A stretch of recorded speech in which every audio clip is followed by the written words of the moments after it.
身处分乱之事，心存健康之道。大家好，欢迎来到健康1+1防疫身心灵，我是啾啾。我们其实每天人都要吃饭，但是我们吃饭的方法可能会伤害我们的胃哦。比如说，很多人会出现像胃胀啊、胃闷或恶心、胃酸倒流，不一定都是胃酸太多了。有些人照了胃镜，明明是没问题的，但是胃还是天天都不舒服。到底是哪一个环节出了状况？其实说到这个部分，我就要讲讲台湾人一生大约要吃87000多餐。那如果我们吃得太快，3餐不规律，或者是边吃边滑手机等等的，还经常有时候还吃点宵夜，那这些小习惯累积几十年了，会不会提早把胃吃坏呢？我们今天就请医生公布5大的伤胃行为。第一名可能是很多人都做过，可是却完全没想到这么伤胃。同时要教大家，吃饭只有10分钟要怎么选，火锅汤面到底怎么吃，真的非吃宵夜不可，又该吃些什么？今天的内容一定要看到最后。如果你对这个话题感兴趣记得订阅我们的频道，赶快按下订阅，开启小铃铛。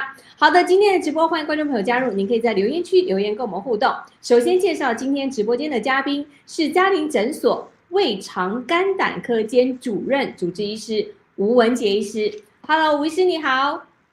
啾啾你好，还有空中的观众朋友大家好，我是吴文杰。吴医师你好，我们欢迎你到节目中。其实上次您在谈到胃有关胃酸倒流的问题，其实很多人经常的都有这个问题。那其实我们刚刚提到，台湾人吃饮食的习惯有可能会提前把胃吃坏了，造成我们的人生后半段吃饭限制就很多，这个不能吃，那个吃了也会不舒服。所以现在很多人知道我们自己的胃不好，胃胀胃闷反胃或关于胃酸逆流都有，所以这些胃不好的感觉，到底请教一下吴医师，是胃里面到底发生了什么事情呢？我们门诊常常病患跟我讲说，他可能有时候是胃胀，有的时候是胃灼热，有的时候是比如说恶心，还有胃酸逆流，然后他们说这胃怎么会有感觉？其实胃是有感觉的器官，但是它不会是一般的像那个被刀刺伤会那种特别的痛觉。胃的感觉主要是针对于胀起来，胃的膨胀的胀的感觉，还有它搅动痉挛的蠕动的感觉，还有就是如果它有发炎的时候，会有一些发炎引起的一个感觉不舒服的感觉。所以胃的感觉都是以这个膨胀、搅动、痉挛跟那种发炎。那我们知道健康的胃有几个功能。能装食物，能磨，把我们吃的东西磨小磨碎，那让这个我们的后面的比较好消化。然后能混，把我们这个食物跟我们的一些胃液消化液混在一起，这样充分消化。还要能守住，我们就说胃跟食道这个喷门口把它守住，不要让它胃反流到食道来。所以这几个功能就是胃比较它的常见功能。但是如果你失效呢，就会产生我常常刚刚讲的一些胃不舒服的情况。比如说第一个，胃的表皮黏膜它如果有发炎了，有破皮了，它可能就会觉得会刺激到你，会觉得好像会灼热感不舒服。我们常常病人告诉我说，他做胃镜的时候医生，我做胃镜的时候，你帮我做切片，一切片有个伤口，可是我怎么都不会觉得痛。对，因为胃对那种刀割刺的感觉它不会那么敏感，但是当刀割刺的有血之后，它有发炎之后，胃就会开始会有不舒服，就会开始会觉得好像怪怪的。所以当这个黏膜有发炎，有反复的发炎，是破皮比较严重的时候，你会觉得好像就是这个上腹部不是很舒服，就是胃的黏膜有发炎。最常见就是可能跟这个消炎药止痛药所以常常我们病人有这些状况来，我都问他说，你最近有没有在吃什么感冒消炎药，或者是说你有没有女孩子月经来可能吃些消炎止痛的月经的疼痛药物，都有可能会造成这些胃突然的灼热不舒服。那对于一些老年人或者中老年人来讲，他们因为长期在使用一些，譬如说退化性关节炎在使用的消炎药或者是说心脏科的使用的一些抗血栓的制剂有的时候也会伤一点胃，所以它会造成胃黏膜发炎，不舒服。那在台湾、亚洲应该也是蛮常见，有很多人是幽门杆菌感染。那幽门杆菌感染在胃里面，也许也会造成胃炎慢性的发炎，造成胃啧不舒服。这是我们第一个病人告诉我说他胃有灼热感的不舒服，我都会想说胃黏膜这个表皮是不是真的有问题了？那第二种就是胃的表皮其实还好，那我们病人做胃镜进去看到，胃的表皮都还好可是病人就觉得胃不舒服胀胀的因为胃有第二功能。胃有一个所谓的这个顺笼，就装东西的功能。我们正常的胃啊，它是有弹性的，所以它可以装很多东西、很多食物，而且胃不会马上觉得压力很大很大。但是如果你失去了弹性之后，你的胃啊，它没办法装很多食物，装一点点就觉得饱。这个时候失去弹性，你可能吃一点点东西就觉得哇好饱哦，不想吃了，然后好胀哦。这个是胃没有弹性的。那为什么会没有弹性？大部分的人可能是胃的这个功能变差了，有些人是有时间吃什么止痛消炎药啊，吃一些吗啡类的药物，然后有些是真的是有些神经病变，比如说糖尿病的病人，他有一些神经病变，或者是真的长了一些不该长的癌症在里面，它就会造成说胃的无法正常的膨胀，无法装东西，所以这样的病人也是要小心的哦，不是说完全只有发炎，胃无法装适当的食物的时候，你也会觉得胀胀的不舒服。那第三种我们就比较常见了，就尤其是最近很多年轻人来说，哇，我胃最近怎么变得很胀不舒服，常常胃酸逆流啊，肚子就闷闷的。这个病人通常我就问他说，你有没有在打什么这个减重针？哦，很多人在打这个瘦瘦针、减重针，胃的排空变慢了。哦，以前还没有那么多这样的病人，但是现在开始因为在使用一些药物的情况下，胃的排空变慢。正常的胃，即使你一般来讲喝水大概2个小时就会排到肠子去了。如果你是吃比较油腻的食物，或是说比较高蛋白的食物，你也许到4到6个小时会排空。但是我在有打这种瘦瘦针的这种或是延缓胃排空的药物的人，他们的你可能早上吃的食物在胃里面啊，到晚上都还在。这样的蠕动变慢之后，它可能就会造成一些胃好像胀胀的不舒服，甚至有点想吐的感觉。这是有在使用药物。那有些人就是他可能是开过刀，可能肚子开过神经，开过刀，伤害到一些神经，也有可能会造成胃排空变慢，或是有些人是幽门的这个功能变差。所以不只是胃不能装东西，如果胃本身没办法正常的蠕动，把食物挤到该有的肠子去的时候，也会造成这个所谓的这个胃的不舒服的感觉。那第四个就是我们刚刚所说胃要守得住嘛，胃跟食道的一个喷门口要守得住。如果你守不住，那个横膈膜是胃跟食道中间的一个肌肉哦，夹紧的肌肉。如果你横膈膜的洞口太大了，太松了，还有你的食道跟胃的括约肌太松了，胃里面的胃酸也好，食物也好，就可能会反流到我们的食道，造成胃酸逆流。这种病人，特别是在睡觉的时候躺下去的时候更严重，然后吃宵夜的时候，有些病人就会更严重，就是喷门口守不住。那最后一个第5个也是非常常见，现在的非常常见，因为现在大家很多压力太大的问题，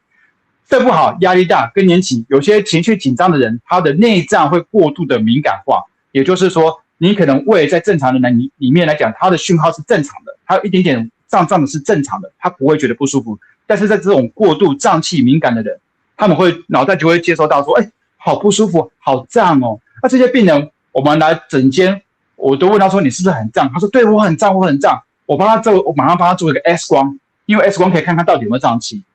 这些病人通常 X 光里面都没看到什么胀气，所以他的胀气是脑袋的那个脑部的神经接收到错误的讯息。那这种都是属于内脏过度敏感，好发在一些比较紧张、焦虑、睡眠不好的病人哦，或是说女孩子到50、60岁哦更年期的情况容易发生。所以第一题我好像讲了很多，其实胃感觉不舒服，我们可以衍生到很多的问题，然后大家可以再多想想看看自己属于哪一种哦。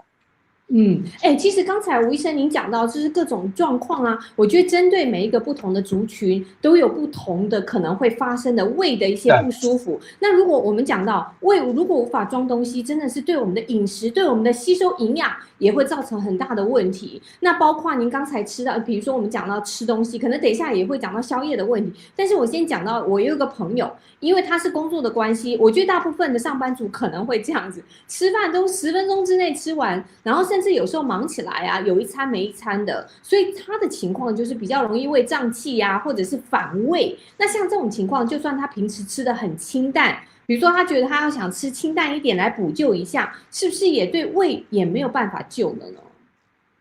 呢？吃饭吃得很快，10分钟就要吃完，这是大家现在忙碌的工作上班族的通病。那这个会造成有3个大问题啊。第一个问题，吃饭很快，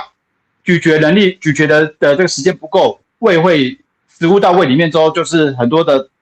需要胃更多的力量去磨碎它哦，所以这胃就会更负载更多的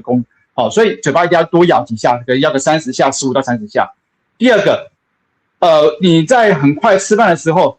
我们知道我们会觉得饱啊，会觉得好像不会饿了，不想吃了，通常都是慢慢觉得。也就是说，我们也许一开始会吃很多，然后慢慢的好像不想吃，越吃越慢，然后觉得慢慢觉得我饱了，我就不吃了。但是如果你吃饭很快的时候，这些胃的食物啊还没有到肠子去，还没有到肠子去的时候，肠子就没有分泌一些那种让你觉得饱的那种荷尔蒙，去告诉脑子说你饱，所以东西还在胃里面，脑子又不觉得饱的时候，你就会一直吃一直吃，吃到真的胃胀到很不舒服的时候，你才意识到哇，好像真的不舒服了，饱了。也就是说，你吃太快，你的食物还没到肠子去，然后肠子那些激素啊、荷尔蒙激素就没办法告诉你脑袋吃饱了没，所以你会错过那个吃饱的时期，而吃的太多。这是第二种情况。那第三种就是说，有可能会吃很多空气进去，因为大家其实很忙碌，狼吞虎咽吃东西的时候，有时候还会在边讲话，我要跟人家讲电话干嘛？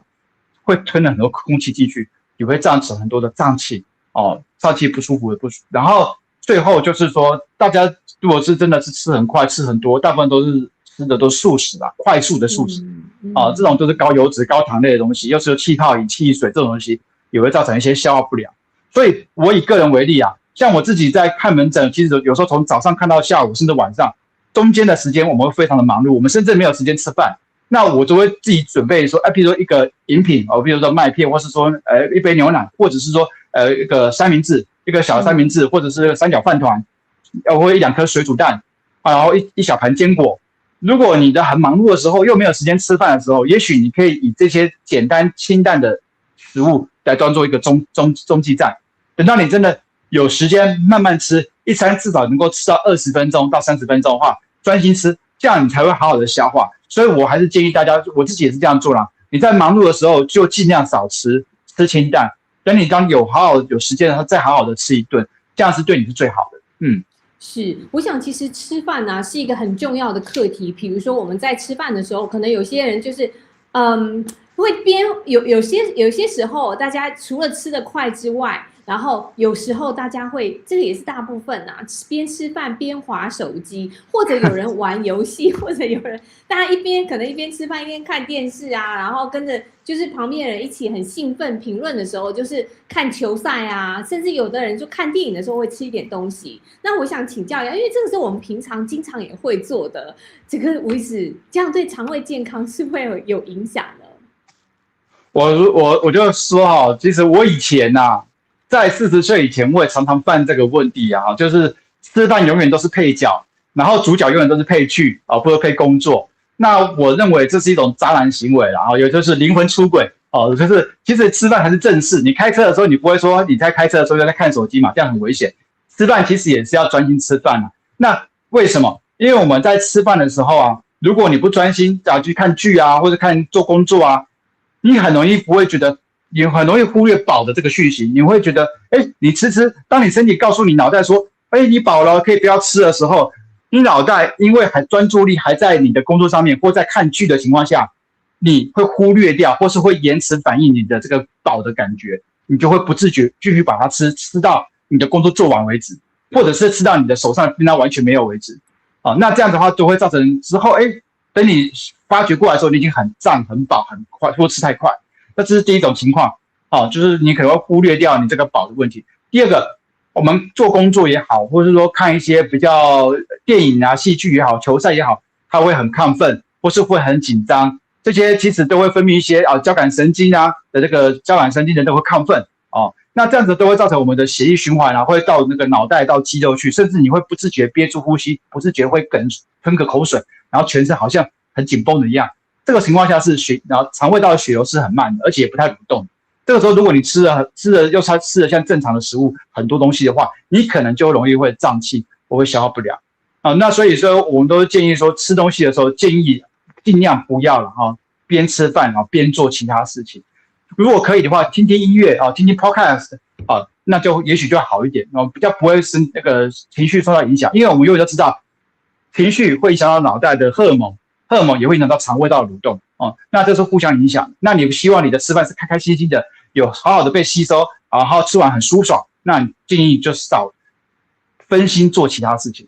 是是，您刚才提到情绪会影响到我们的荷尔蒙，真的是会影响。所以其实我们有时候觉得，哎，没关系啊，我们就聊聊天，其实就会影响到我们。其实我们脑袋只能一个时间做一件事情，所以如果你分心的话，其实这很容易影响到我们的消化。那刚刚提到吴医生讲到，其实很多人可能都会有这样子的一个情况，吃饭啊，然后不太专心。所以我现在还发现一个情况，也是在台湾比较常见的，就是吃宵夜啦。因为台湾其实晚上还有很多夜市，很多国外的朋友到台湾说，哦，这个怎么这么晚，12点还在吃东西？但他就觉得非常的奇妙，很神奇，而且东西还很好吃。所以我想请教吴医师，我们讲到宵夜哈，也许有的人上夜班，他的吃饭就是这个晚上这个时间，所以吃宵夜是不是也会伤胃呢？因为有的人有些人习惯吃点东西啊，然后才睡觉，或者有些人他的上班时间比较晚，比如说像这样子，您比如说上夜班的话，那这个怎么办呢？第一个我是认为睡觉前3个小时尽量不要吃太多东西这是标准原则不然会伤到胃，因为我们的消化功能是有它的这个就是周期性有时间性可能晚上就是休息时间，晚上睡觉时就是休息时间，然后睡觉的时候褪黑激素会分泌生长激素会分泌，这个时候也是不适合吃东西的。如果你这个时候去吃东西，吃完东西胰岛素上升，血糖飙升，你的那个褪黑激素会下降，然后生长激素会下降，那人还会变胖，然后肚子会消化功能会不好，然后睡觉起来，因为你睡觉的时候不只是你无法好好睡觉，然后你的食物在胃里面，胃又开始在加工在工作，但是你又没有工作的情况下又没有办法说很正常，而且你又是躺着睡觉，你没有在手动，没有在工作活动的时候，你的肠胃道蠕动比较慢，所以很多病人告诉我说，他吃一个宵夜吃的比较多，或是吃酒席吃的多就去睡觉了，隔天早上起来通常都很不舒服。这种通常好发在一些年节啦、过年过节的时候特别严重。那我会建议说，大家尽量就是不要在睡觉前吃宵夜会变胖，睡不好，然后隔天早上肚子还是会胀。那我的病人就告诉我说，可是我上夜班啊，就下班就已经9点多了，那我都没有时间吃饭了，我只能在睡12点就要睡觉。这个时候我都会告诉他说，第一个，你可以在9点之前，下班之前，也许有一些零碎的时间，10分钟也好，15分钟也好，吃一些点心，比如说水煮蛋小饭团，在你还没下班之前，先吃一点东西，或者垫肚子。等到你下班之后回到家里面，一样吃轻食不要再吃什么很多的什么咸酥鸡、便当这种东西就不适合因为你准备要睡觉，睡觉前大概就是2-3个小时，不要再太复杂。轻食可以一点点一小把坚果那我自己个人都会喜欢吃这个优格，我会喜欢优格，然后配一点水果或者加点蜂蜜这个也有饱足感，而且也有蛋白质，也有好的细菌。然后你也可以说三角饭团瘦肉瘦的鸡胸肉，然后配一点青菜，不要多就好了。所以我个人觉得晚上睡觉前那一餐尽量是清淡少一点，不要饿就好了。也许你可以把那个剩下的食量，等到你不要吃太多，然后等到早上起床的时候，好好的吃一顿，都比你晚上吃很多好。我想晚上应该就是让他好好休息，不然可能会睡不好又变胖。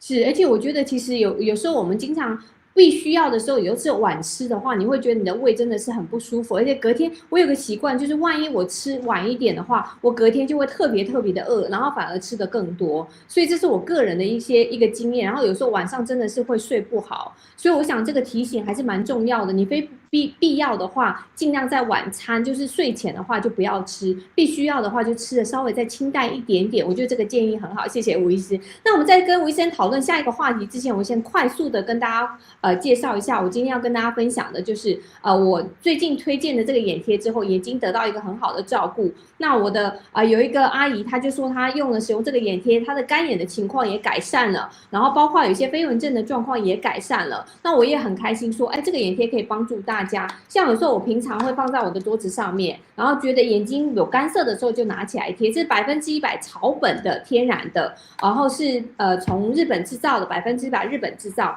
它里面有甘草、古精华，有冰片。然后对于刚才提到的，就是干性的眼睛啊，或者是眼睛干涩、眼睛疲劳有很好的帮助。你就可以把它贴在眼睛的这个穴位上面，5分钟之后就会感觉眼睛开始湿润了。如果想要了解更多的话，影片底下的留言区跟说明区区，大家可以了解一下。好，我们继续跟吴医生讨论刚才的话题哦。说到刚才，其实吴医生有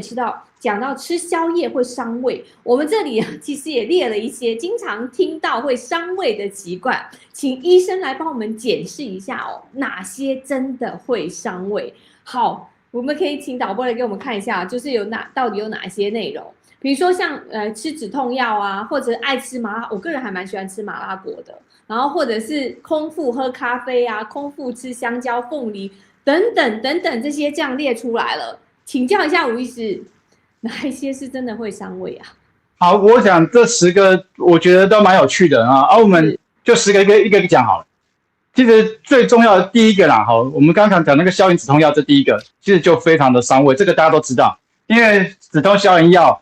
尤其是特别在吃骨头痛的药啊，或是在吃一些像心脏科的这些抗血栓的这个制剂或者类固醇这种药物，据研究报告告诉我们说，你吃了之后可能30分钟，你的胃黏膜就开始觉得会有一些出血点了，就开始有点发炎的出血点了。如果你长期使用的话，你可能就会造成所谓的胃出血或胃发炎的情况。如果你是多药并用譬如说你可能止痛消炎药因为吃关节疼痛，然后你有可能吃到类固醇因为感冒怎样吃到类固醇，你的出血机会、胃出血机会就增加40%。如果你是又有在心脏科在使用一些抗凝血制剂抗血小板制剂，哇，那可能增加到10倍。所以特别在老人家的时候，胃黏膜不健康的情况或是比较脆弱的情况下，不建议多药使用所以如果你这不得已要吃这种消炎止痛药建议一定要饭后吃，而且不要吃太久，不要吃太长期。如果有一点点不舒服的感觉，要跟医生讲讨论，甚至可以用一点胃药去辅助就这样子可以保护大家了那肾脏病的病人也尽量找消炎止痛药尽量少吃。那第二个所以我认为这个消炎止痛药是目前伤胃食物，如果是要选5个的话，这个是第1名我觉得这一定会伤胃的。但第二种就是说这个麻辣锅其实我认为其实四川人也吃麻辣锅，其实麻辣锅的部分它只是会造成说太油腻了，容易胃的部分容易油腻，所以如果你吃到一些油东西，容易胀气、容易拉肚子的人，或者肠燥症的病人，也许这麻辣锅就不要随便尝试，因为它确实是容易油腻。然后那个麻辣的那个素，它有时候会造成那个胃会有点刺痛感，就是疼痛感但是不是真的伤胃，它不会造成胃黏膜有受损，但是会有疼痛的感觉，会麻麻的不舒服，甚至你在上厕所的时候，你的肛门口也会觉得麻麻刺刺的那只是因为那个麻辣锅里面的那个麻辣的那个辣椒素有关系不是真的会伤胃，所以大家不要太害怕。这个麻辣锅是可以吃的，但是不要太油腻，不要吃太多就好了。那第3个是咖啡嘛咖啡我认为其实因人而异因人而异。如果你喝咖啡都很舒爽，没有问题，你就喝咖啡。如果你喝咖啡就造成说，比如说有些人喝咖啡胃食道逆流变严重，因为它里面的咖啡因有时候会造成贲门口稍微的松弛有时候胃酸会稍微的增加，这就造成胃食道逆流或者胃疼痛不舒服。这个情况下，你可以选择说，比如说饭后才喝咖啡，或者咖啡喝淡一点，或者低咖啡因。那其实很多病人告诉我说，其实他喝咖啡对他的胃痛来讲没有很大的影响，所以跟你自己比较。如果你自己试试看，喝咖啡很开心很舒服，就不用怕，因为不是绝对的。那第4个就是那个酸的食物啦，其实柠檬、凤梨、奇异果这种很酸的富含维他命 C 的水果都是非常好的水果。那只是说在你胃本身如果是健康人，它有个胃黏膜，它上面有个黏液有那种碱性的黏液可以保护胃酸腐蚀这个胃的组织的时候，有保护层，健康的保护层，你可以吃酸的喝辣的没关系。但是如果你这个保护层变得比较弱，比如说萎缩性胃炎，比如说你长期吃什么消炎止痛药，那个保护层变弱，你可能或是你已经溃疡了，这个酸的柠檬、凤梨、奇异果酸的东西就尽量少吃，等到你好的时候再碰就可以了倒并不是绝对的。那第五个是提到是什么？我看看。第5个就是吃到饱啊，每天都吃的就是很多东西，这个真的我觉得台湾比较多人有这个情况，因为太多的美食又吃到饱。吃到饱虽然不是一个，因为你不可能365天每天吃到饱我们也没那么多经济效应。当然我们年轻人可以吃到饱，年纪大的人我们去吃到饱可以，但是我们酌量吃到刚刚好就好，不要为了要吃到回本吃到肚子很胀其实只要你吃到饱的地方，如果你是慢慢吃，基本上你可能你的胃会比较舒服因为你慢慢吃你就不会吃太多。但是如果你吃的像我刚刚讲说吃饭很快的人，你就吃到饱又要吃到够本，你吃的肚子很胀，这就得不偿失。我很多病人都是吃到饱，吃完之后晚上睡觉半夜就痛到去急诊，这就是其实得不偿失哦。对，得不偿失。其实去急诊的医药费搞不好比去吃到饱的还贵了哈，所以我觉得大家酌量哈，看一下自己的情况而已，不用太担心。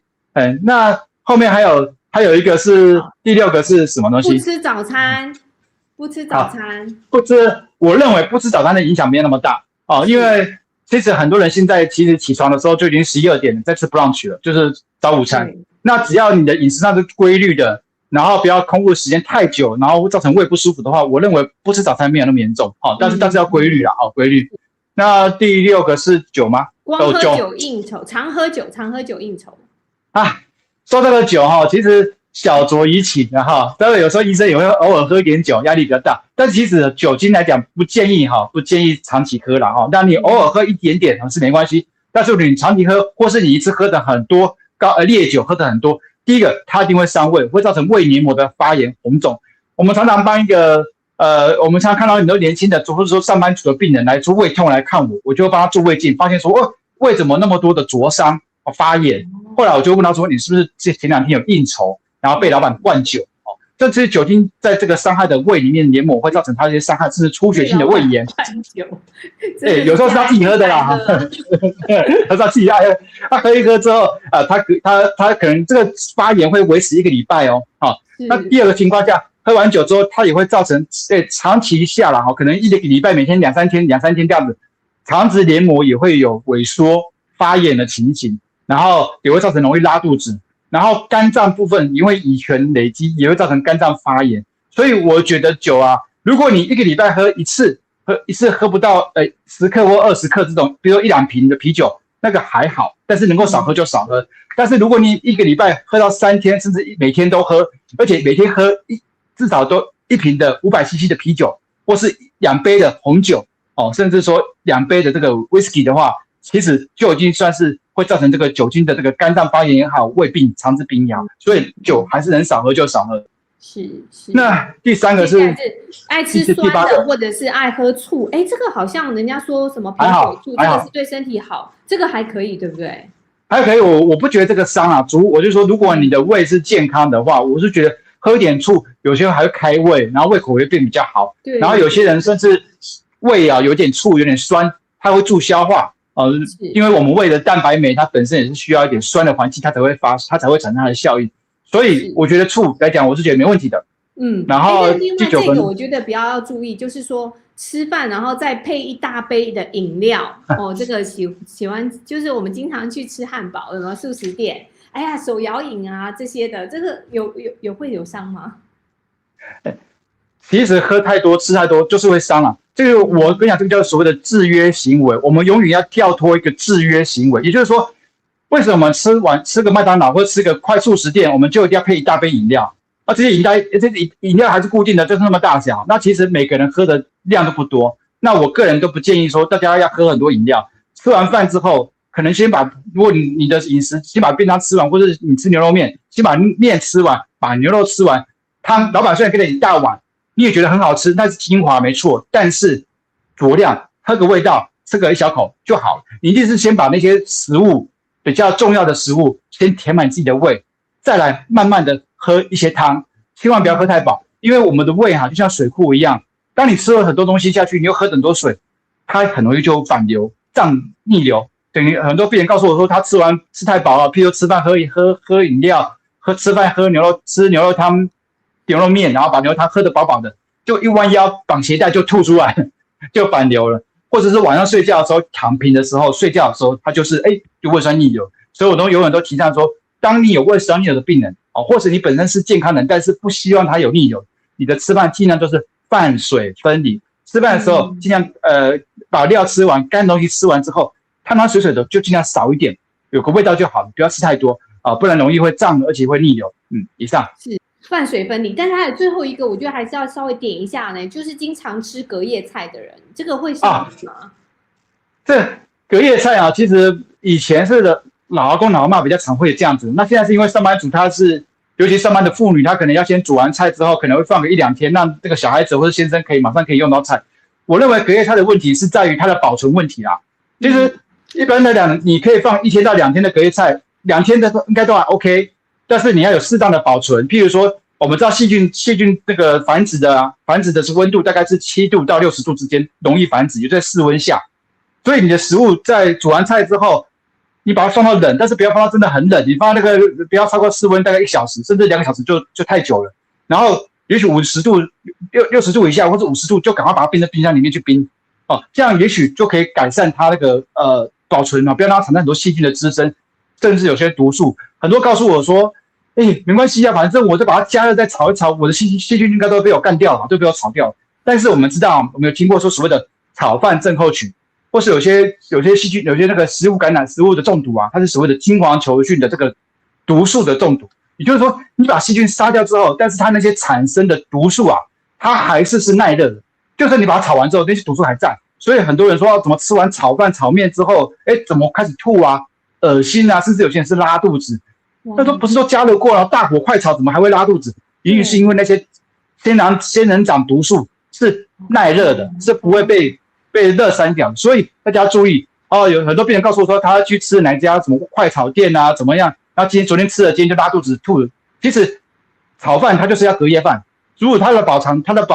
存不是很正常的话，就已经产生毒素了。这个时候你吃就有可能中奖哦。所以大家要注意，隔夜菜重点是保存啊。当然了，就算你保存再怎么好，也不要超过3天啊，2天到3天是极限啊。真的不行，就是放到冷冻库，因为冷冻库大概是-5度 C 以下，可能会更好，细菌会比较少滋生。以上。谢谢吴医生，我觉得刚才这几样行为其实怎么样排来排去啊，可能就是还是有点伤胃。除了我们吃醋的这个部分还好一点，其他都有上榜。那如果我们真的是要让您选的话，前5名到底有哪5名呢？我有准备那个图片，药嘛，第一个是药，对不对？我们再请导播来把我们图卡上来看一下，稍微排行榜一下吧。对，哎呀，已经出来了。好，排行榜第1名啊，对，就这5个我选的。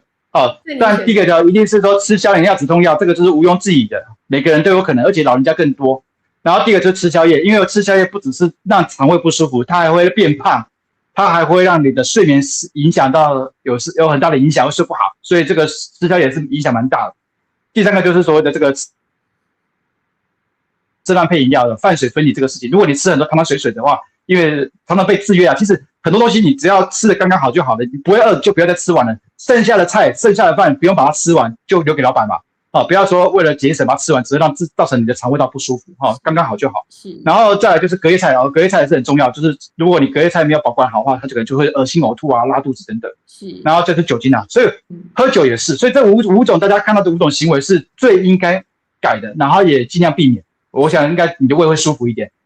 大家在看到这5种排行榜的时候，大家稍微注意一下，看自己的习惯有没有在里面。但是其实有一个问题，我觉得医生其实您从上一次直播也提到，就是要饭水分离。但是因为我们台湾人的饮食习惯，比如说也会吃汤面啊，或者是吃火锅，也都是汤汤水水的一起配。那或者是大家喜欢吃这个汤泡饭等等的，请问一下医生，我们应该怎么办呢？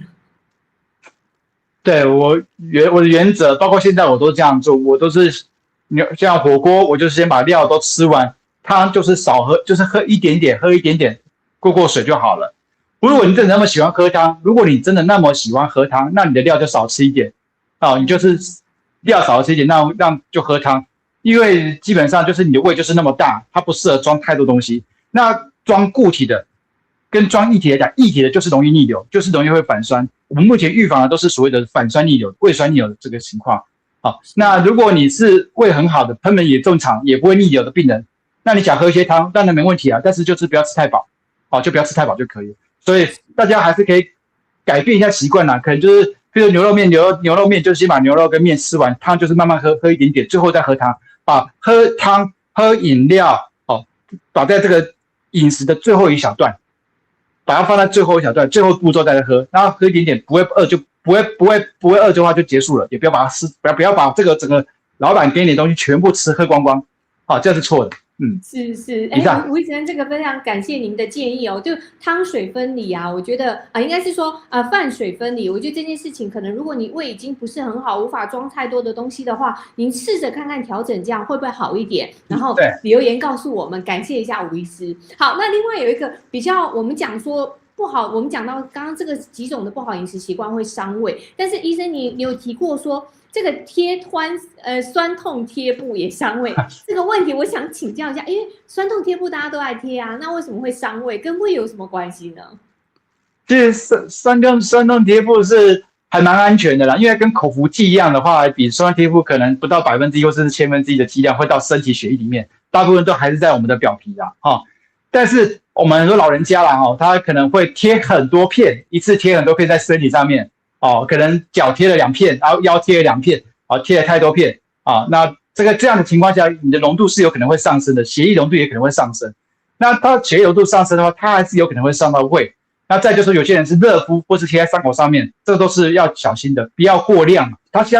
贴布相对它是安全，但是就是不要过量它还是有风险的。那再来就是比较少被忽略，就是这个药膏消炎药膏有些建议的有些人不自觉，他不自觉涂了一大片，哇，整个全身都把整条药膏都挤完了。那这样子的话，其实那些剂量都还是有可能会在身体被吸收到血液里面，造成胃的伤害，甚至肾脏的伤害。所以药膏的部分，我们都建议说，比如说就是一个手指的指节，然后这样子的大小去涂就好了，然后不要一直涂很多，涂全身。所以我最后提醒大家，都自己贴片、贴布也好，或者是那个凝胶的这个也好，都比口服药安全一些啦。只是说不要过量，然后要小心就好了。哇，所以就说贴药膏就是涂药膏或者是贴药布，这些都会可能伤害到胃。我们这个真的要稍微注意一下，因为老人家有一家中长辈经常说到处都贴啊，所以这个我们要稍微注意一下。如果他有反应说胃不好，可能就是跟药布有关系哦。好，那我们如果说要改善我们的饮食习惯，我们生活里面可以有怎么样做，才可以帮助我们的胃可以更健康呢？第一个是改变你的脑袋啦。改变脑袋就是说，我们吃东西，第一个关键就是吃东西不要被制约了，因为我们现在外食族很多，那很多东西都是既定的分量，可能一个便当就是那个分量，一个套餐就是那个分量，但是我们每个人的食量不一样，那可能根据你的，就算同一个人你可能今天心情好，然后前2天睡不好，食量也都不同，不要把一定的量都全部吃光光，不要怕浪费，刚刚好就好。当你慢慢吃饱了。即使饱了还剩很多，那你就不要吃了，看你是要外带回去，或者是说就留给老板吧。这个是改变你的饮食，不要被制约了。那第二个是吃饭的顺序一样是改变吃饭顺序，尽量比如说先吃蔬菜再吃点肉，最后再吃饭，汤最后再喝我想这样子的流程你就不会把汤喝太多那又可以吃到有足量的蔬菜量我想这样子这个对胃来讲是好事情。第三个就是吃完东西之后不要看手机不要分心，好好的吃个饭，放个音乐，也许你可以放一个轻音乐、钢琴音乐，让你的心情是舒缓的。然后最好挑一个你跟他吃饭心情会愉快的人吃饭。如果你跟这个饭友每次看到他吃饭你就心情就很差那你拜托你就一个人自己吃饭就好，因为吃饭是需要好的。所以有时候是跟老婆也不一定所以说好的心情很重要好的心情跟吃饭也是很重要。好，那这是吃饭这个部分。还有吃完饭之后，如果你有时间，不要久坐不要吃完饭就坐在那里，或是说趴在睡觉那也许可以走动，比如走个5分钟、10分钟，让那个舒缓一下，这个都是对这个消化功能是有帮助的。那第二个就是说，这个是吃饭能够做的如果有些人会胃食道逆流，我们可以在吃饭前或吃饭后做一些横膈膜的腹式呼吸训练。我们在腹式呼吸训练的时候，我们的横膈膜就会比较缩紧，然后它也会安定我们的自律神经，让我们比较稳定。这个时候吃饭也比较不会有些人会一直打嗝、嗳气。如果你有在做这种腹式呼吸训练，它会安定你的神经，你会比较不会一直嗳气打嗝，也会帮助你。我想这些是一些非药物的部分。然后非药物然后可以做的部分，然后再来就是说你的睡眠品质要好，千万不要熬夜。我们的熬夜，我们通常让病人说希望你就是11点前就睡觉，但是现在大部分现在都是12点以后才睡，其实11点前睡，然后睡到5、6点起床，这样是比较好的一个健康的作息，那也是会让我们的身体做休息。然后再来适度的运动我们希望每天或是说一个礼拜至少3到4天30分钟以上的一个有氧运动。如果你从来没运动过的人，你不要给自己太严苛，你就给自己10分钟到15分钟，每天做个有氧运动，譬如说快走，譬如说小小的慢跑，譬如说骑个脚踏车流汗等你15分钟有做到规律的时候，你再慢慢的增加你的时间。运动可以让你的心情变好，可以让你的肠胃道蠕动功能变好，让你的代谢变好，这个都是很好的。然后我想这个是对消化功能是好事情啊。那我觉得最后就是提醒大家一定要吃蔬菜，蔬菜纤维只要吃得够多因为现在我们知道肠胃道尤其是胃跟肠肠子的部分住了很多的我们的盟友肠道菌。那肠道菌它需要的食物就是那些好的纤维质跟蔬菜。如果你的纤维质量吃的非常少，都吃那些肉类或是说一些加工食品的话，你的那些肠道菌它都不是很健康，容易产生一些胀气，甚至它的那些不好的菌多的话，我们的肠道黏膜就会失效，然后容易造成一些肠漏一些发炎造成一些所谓的癌症病变。所以要养胃，你的肠道的这个纤维素要多吃一点，纤维素要多吃一点，不要吃太少。如果你真的胃很不舒服的时候，拜托让胃休息一下，可能就吃一点清淡的食物，或是吃点粥，或是说喝一点那种像牛奶或是一些搅碎的食物，就不要让胃吃到很多的很负担的东西。所以大家就是每天吃饭是我们最重要的事情，我们吃了一辈子的饭，但是你是不是真的有好好吃饭？是不是还有顾到它？还是你都一直忽略它？但是如果你一直忽略你的肠胃，它一定会来报复你的，你自己也会知道，所以要小心哦。谢谢，今天真的非常感谢文杰医生为我们带来这么精彩的解说。其实我们刚才在留言板上面有看到很多人就说糟了，我很爱喝汤或者是说酸痛贴布，没想到酸痛贴布也会伤胃。我想其实很多人可能有些刚才吴医生在解说的时候都会很惊讶，某些生活方式我们经常在做，但是对我们的胃是有伤害的。不过吴医生也告诉我们最好的方法，所以如果你有在这些你伤胃的这些方法里面，你曾经有中招的话，赶快留言告诉我们，或者你调整了之后，赶快留言给吴医生，感谢他今天的分享我想其实有很多人真的是胃的问题，如果你有什么样的问题，也欢迎留言给我们，我们未来也会请吴文杰医生为我们再继续做精彩的解说，然后找一些你相关的一些问题。我觉得胃的问题其实不管年轻人或年纪长的长辈都会有，所以今天真的非常感谢吴医生为我们带来这么精彩的解说，期待你下一次的分享，谢谢。好，谢谢舅舅，谢谢，还有观众朋友，拜拜。谢谢，拜拜。我想其实要伤胃其实不是真的是某一种食物啦。刚刚其实也列了很多这个长期怎么吃吃太快吃太饱又吃太饱的这个问题，真的是要注意一下。或者我们吃饭还配饮料或者是睡前吃饭然后再来一份咸酥鸡，这个胃就很难好好休息。所以你真的想要照顾好胃就是不用把所有爱吃的东西都戒掉，其实可以从几件小事情做起。我们吃饭不要吃太饱，或者是也不要饿过头，然后就是记得肝跟水就要分离，饭跟水要分离，然后记得不要就是也吃完饭不要说趴起来睡觉，就是走一走。我想很多细节都要提醒大家。那如果你经常感到胃胀或者是胃酸逆流或胃酸太多，不要一直只是买胃药。如果是年长的长辈，吃几口就饱，记得一定要赶快去找医生看看到底具体的情况是什么样。那我相信很多人有可能有吃饭相关的问题，或者觉得有一些胀或者是饱或者打嗝胃酸逆流的问题，麻烦您把这期节目分享给他们，我相信他们收获会很大。好的，非常感谢您今天的收看，我们期待下一期节目，再见。